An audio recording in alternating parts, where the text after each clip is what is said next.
এবার মাত্র কয়েক ঘন্টায় এলিয়েন খুঁজে বার করবে জেড টেলিস্কোপ। মার্কিন মহাকাশ সংস্থা নাসা এমন একটি টেলিস্কোপ আবিষ্কার করেছে যার মাধ্যমে কয়েক ঘন্টার মধ্যে জানা যাবে কোনো গ্রহে এলিয়েন আছে কিনা। বিস্তারিত থাকছে ডেস্ক রিপোর্টে। এবার মাত্র কয়েক ঘন্টায় এলিয়েন খুঁজে বার করবে জেড টেলিস্কোপ। মার্কিন মহাকাশ সংস্থা নাসা এমন একটি টেলিস্কোপ আবিষ্কার করেছে যার মাধ্যমে কয়েক ঘন্টার মধ্যে জানা যাবে কোনো গ্রহে এলিয়েন আছে কিনা। মহাবিশ্বে কি কেবল পৃথিবীতেই প্রাণ আছে? এই প্রশ্নের উত্তর এখনো পাওয়া যায়নি। বর্তমানে পৃথিবীর বাইরে কোথাও প্রাণ আছে কিনা তা জানা যায়নি। মার্কিন মহাকাশ সংস্থা NASA James Webb space telescope এখন এমন একটি আবিষ্কার করেছে যা পৃথিবীর বাইরে প্রাণ খুঁজে পাওয়ার আশা বাড়িয়ে দিয়েছে।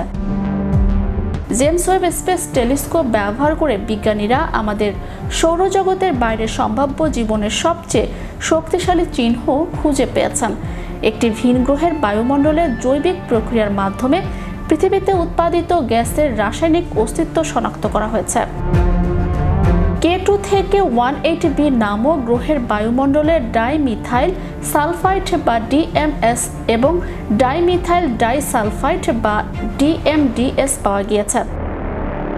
নাসার বিশেষজ্ঞদের মতে এই দুটি গ্যাস মূলত সামুদ্রিক পরিবেশে ফাইটো প্লাঙ্কটন দ্বারা উৎপাদিত হয়।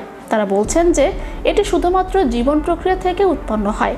গবেষকরা বলেছেন যে এটি ইঙ্গিত দেয় যে গ্রহটি জীবাণুতে ভরপুর হতে পারে।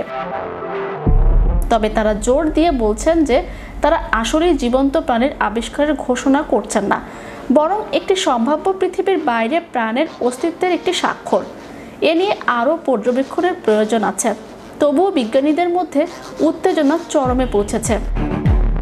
কেমব্রিজ বিশ্ববিদ্যালয়ের institute of astronomy জ্যোতির্বিজ্ঞানী Nikku Madhusudan বলেছেন, এগুলি সম্ভবত একটি ভিন গ্রহী পৃথিবীর প্রথম ইঙ্গিত, যেখানে সম্ভবত বসবাস করার পরিস্থিতি রয়েছে। তিনি আরও বলেন, সৌরজগতের বাইরে জীবনের সন্ধানে এটি একটি রূপান্তরমূলক মুহূর্ত, যেখানে আমরা প্রমাণ করেছি যে বর্তমান সুযোগ সুবিধা সহ সম্ভাব্য বাসযোগ্য গ্রহগুলিতে জৈব স্বাক্ষর শনাক্ত করা সম্ভব।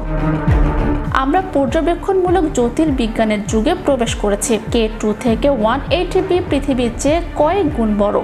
এর মাত্রা পৃথিবীর চেয়ে প্রায় 2.37 গুণ বড়, যেখানে এর ভর প্রায় 8.92 গুণ বেশি। এটি এমন একটি দূরত্বে প্রদক্ষিণ করে যেখানে গ্রহের পৃষ্ঠে তরল জল থাকতে পারে, যা জীবনের মূল উপাদান। এই গ্রহটি আমাদের সূর্যের চেয়ে ছোট এবং কম আলোকিত। একটি লাল বামন নক্ষত্রের চারপাশে পৃথিবী থেকে প্রায় 124 আলোকবর্ষ দূরে অবস্থিত।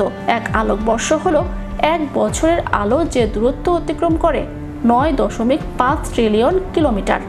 এই নক্ষত্রকে প্রদক্ষিণ করে এমন আরও একটি গ্রহ চিহ্নিত করা হয়েছে। Channel Europe news desk.